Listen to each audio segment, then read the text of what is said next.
श्री कृष्णा सभी बहन भाइयों के लिए। कैसे हो आप सभी? भगवान की कृपा से सभी बहुत अच्छे होंगे। मैं भी ठीक हूँ। तो देखो मेरा बेटा भी सो रहा है और बिस्तर इस खाट में से पूरा का पूरा ऐसे सरक जाता है, इकट्ठा हो जाता है। लाली मेरी उठ गई है। लाला सार्थू उठ जल्दी, स्कूल ने जाना तुझे, उठ जल्दी, आजा उठ जा। और इनके लिए भी मैंने दवा भी दे दी है, इनकी खाली पेट वाली, और दूध भी पिला दिया मैंने अपने हीरो को। मेरे हीरो भी अभी तक सो ही रहे हैं, छू रहे हैं। ओह अंगड़ाई, ऐसे अंगड़ाई लोगे, अच्छे अच्छे गल के। ये उठ गए हैं, ये भी अभी नहीं उठे, दोबारा से सो गए अंगड़ाई लेते हुए, फिर से सो गए हैं।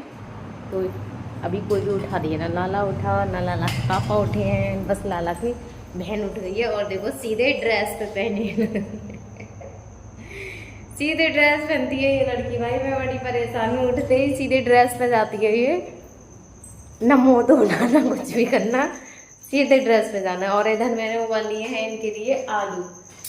तो आलू के बनाऊंगी मैं आज पराठे, क्योंकि ये बच्चे हैं ना स्कूल से लंच ऐसे लौटा के ले आते हैं। उस दिन भी लंच पूरा लौटा के ले आए थे। तो आलू तो मैंने इनके लिए उबाल दिए हैं। क्या ना लगता? भूख ना लगा? पिटाई लगा दूंगी आज, खा के आने। तो मैं इन आलूओं को ना इसमें घिस लेती हूँ, जिससे कि इनका जो वो है पेस्ट पेस्ट क्या बोलते हैं, पिट्ठी, वो अच्छी बनेगी। और आलू भी सॉरी पराठे है ना, वो भी फटते नहीं है। आपने भी देखा हो, बहुत अच्छे पराठे बनते हैं। तो और कचौड़ियों का भी मैं इसमें ही बस के बनाती हूँ। आलू के पराठे ना, फिर पिट्ठी पिट्ठी अलग होती है। हाँ। ठीक है, पिट्ठी। अगर ये आलू के पराठे नहीं, पिट्ठी बना दो। मैं कहा चल ठीक है, तेरे लिए पिट्ठी बना दो क्या होता है पिट्ठी, जानती है ना। फिर क्यों कह रही है पिट्ठी? इसको पता भी नहीं पिट्ठी होती क्या है, और कह भी रही है पिट्ठी बना दो। मैंने अब दोस्तों पर देखी। किसके दोस्त पे? सार्थक सार्थक के पे। कैसी थी? आलू आलू की रोटी के साथ खा रहे होंगे वो। ठीक है।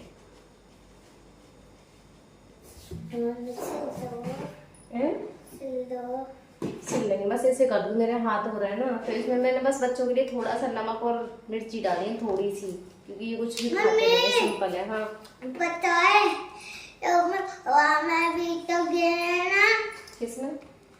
वही में, पिट्ठी में। हाँ पिट्ठी यही होती है रेटू, इसी को पिट्ठी बोलते हैं। अब तो इसको ले जाएगी, ये पिट्ठी हो गई, ऐसी हो गई ना। बाहर में रखी ना, हाँ रख दूंगी, ले जाइए। हाँ ले जाइए। ठीक है, जो हो गए बच्चों की बन के तैयार। अब इसके बना दूंगी पराठे। अब वो कह रही है पिट्ठी पिट्ठी जानती भी है नहीं है, इसी को बोलते हैं। इसको इसको अगर थोड़ा सा, मैं कहा चलो इसको ही रख दूंगी, इसको पिट्ठी बोल देते हैं। तो मेरी बेटी की ना पैंट की जो हुक सी रहती है बेल्ट को लगाने की, वो उखड़ गई थी। तो उससे ये था, मम्मी पहले मेरी आप पैंट को ठीक कर दो, मैं पहन के जाऊंगी इसको। तो सबसे पहले मैंने उसकी पैंट को ठीक किया।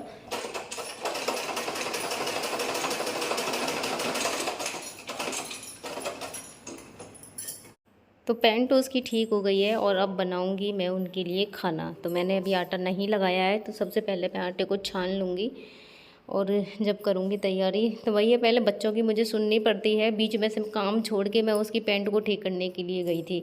तो पैंट तो मैंने ठीक कर दी है, अब वो लगाऊंगी मैं आटा। और मैंने पिट्ठी पहले ही बना के तैयार कर ली है।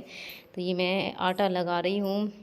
ये आलू के जब हम पराठे बनाते हैं या फिर कचौड़ी बनाते हैं, तो उसके लिए आटा है ना थोड़ा सा गीला रखते हैं, ज़्यादा टाइट नहीं बनाते, जिससे कि पराठे फूटे ना। आप भी देखना, जैसे मैं पराठे बनाती हूँ ना, तो बिल्कुल भी ऐसे फूलते हैं मेरे बने हुए, क्योंकि वो फटते नहीं हैं बीच में से। तो आटा उसका थोड़ा गीला लगाना चाहिए। तो आटा भी मेरा लग गया है, और इसी में अभी मैं थोड़ा सा सूखा आटा भी अभी से रख के फिर इसको लगा के रख दूँगी कुछ देर के लिए, जिससे कि ये, क्योंकि अगर तुरंत लगे हुए आटे के हम खाना बनाते हैं ना, तो खाना अच्छा नहीं बनता है। इसलिए थोड़ी देर के लिए आटे को रख देना चाहिए, जिससे कि खाना बाद में ठीक बने। वरना उसकी जो किनारियाँ होती हैं ना, वो फटी फटी सी होती है। वो सब आप बहुत अच्छे से जानते हो। ज़्यादा नहीं, 10-15 मिनट के लिए भी अगर आटे को रख दो ना लगाने के बाद में, उसके बाद फिर रोटियां सही बनती हैं। तो आटा भी मेरा लग गया है, और इसी को मैं प्लेट से ढक के रख दूँगी। मैंने पिट्ठी को भी इसी के नीचे ढक दिया है। तो अब मैं कर लूँगी खाना बनाने की तैयारी। तो सबसे पहले रोटी मैं गाय के लिए निकालती हूँ। ये है मेरी गाय की रोटी जो कि सिक गई है अब।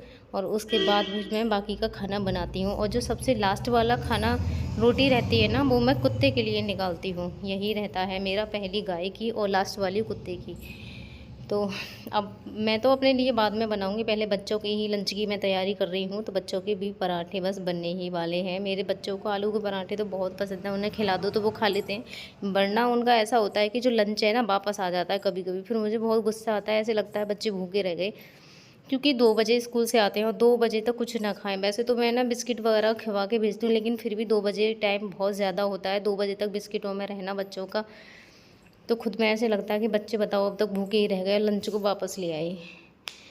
तो मैं पहले ही समझा के भेजती हूँ कि खाना भेज रही हूँ मैं तुम्हारे लिए, ये लंच पूरा खाली होके आना चाहिए। तो इसीलिए मैंने आलू के पराठे ही बना दिए। मैंने कहा कम से कम बच्चे खाएंगे तो सही, ऐसी चीज़ें दे दो, मैगी दे दो तो खा लेते हैं, अब ऐसी चीज़ें चाहिए बच्चे को। तो हर चीज़ ऐसी भी नहीं है ना, नुकसान भी करती हैं कुछ चीज़ें। तो पराठे भी अब मेरे सिकने वाले हैं, पराठे मेरे सिक जाएंगे। वैसे मैं ना थोड़ा वैसे सेकती हूँ करारे करारे से, लेकिन ये वाले मैंने थोड़े नॉर्मली सीखे हैं क्योंकि बच्चे स्कूल में लेके जा रहे हैं। वरना सब को ऐसे लगता है जैसे जले हुए हैं क्या, क्योंकि मैं थोड़ा ज़्यादा सेकती हूँ। तो मैं ना पराठों को कुछ देर के लिए ठंडा कर लेती हूँ जिससे कि पसीजे ना, क्योंकि पसीजने से जो अखबार होता है उस पर जो लिंक होती है वो उस पर आती है खाने पे। तो पहले ही मैं ठंडा कर लेती हूँ जिससे कि पराठे वगैरह पसीजे ना, वरना नुकसान करता है वो भी बहुत ज़्यादा बच्चों के लिए। तो ठंडा करके रखती हूँ ना तो वो पसीजते नहीं है उसमें। उसके बाद में मैंने ये लंच तो लगा दिया है, बैग भी अपने बच्चों के लिए मैं ले ही आई हूँ। तो अब इनके लिए जो बाकी का काम रह गया वो रेडी करूँगी। देखो मेरा बेटा है, उसे ड्रेस पहननी भी आती नहीं है, लेकिन खुद से वो भी अब कोशिश करने लग गया है। बेटी मेरी पहन लेती है, वो भी कोशिश करता है कि मैं भी खुद तैयार हो जाऊँ। तो वही है, देखो बच्चे भी हेल्प करने की कोशिश करते हैं जैसे जैसी हो जाए। तो कोशिश कर रहा है बट नहीं पहनी जा रही है, तो मैं ही पहनाऊँगी उसके लिए। तो बैग इधर मैंने लगा दिया है। अब बेटी देखो पैर फैला के ऐसे बैठी हुई है, वो उसको बस लाला के इंतज़ार रहता है तैयार करने का। सुबह को उठ के वो तो जब से ही तैयार होने की लगा देती है। तो देखो बेल्ट उसने कैसे लगाई है, आगे से ऐसे करके लगा रखी थी, आती है नहीं है उसको लगाने की, तो मैं ही उसकी लगाऊंगी। ये देखो उसकी पैंट मैंने खोली है, उसको पता है वीडियो बन रही है। तो देखो वो शर्मा रहा है बहुत ज़्यादा, कह रहा है मम्मी वीडियो को हटा दो, और खड़ा नहीं हो रहा है वो बिल्कुल भी। और मैंने उसे बहुत ज़्यादा समझाया जब जाके तो वो माना है, वरना खड़ा ही नहीं होके दे रहा था। उसको ऐसे लगता है जैसे वीडियो बन रही है, मम्मी मुझे ऐसे दिखा रही हैं। फिर मैंने उसे बोला कि नहीं वीडियो नहीं बन रही है, मैंने बंद कर दिया है, बस ऐसे ही स्टैंड में फ़ोन लगा हुआ है। तो बस यही है, बच्चे इतने छोटे छोटे भी इतने ज़्यादा शर्माते हैं, बहुत ही ज़्यादा। तो अब पहनाऊँगी मैं इसके लिए शूज, बाकी की ड्रेस तो उसने पहन ली है, शूज मैं पहनाऊँगी मेरे बेटे को। अभी ड्रेस वगैरह कोशिश तो वो करता है पर नहीं आते हैं, शूज वगैरह भी वो नहीं पहन पाता है, तो उसको तो पूरी तरीके से मुझे ही तैयार करना पड़ता है। बेटी मेरी हो जाती है तैयार, देखो वो आपने भी देखा होगा जब से ही तैयार होके बैठी है स्कूल जाने के इंतज़ार में। चलो जाओ, लेट है बहुत जल्दी, प्यारी प्यारी कर दो पापा को और जाओ। Good morning, Ram Ram. चलो राम राम। हमें स्कूल तैयार कर माऊ, रोज तुम क्या करेंगे? हाँ ठीक, गुड आफ्टरनून। ठीक है, गुड आफ्टरनून। हाँ। चलो।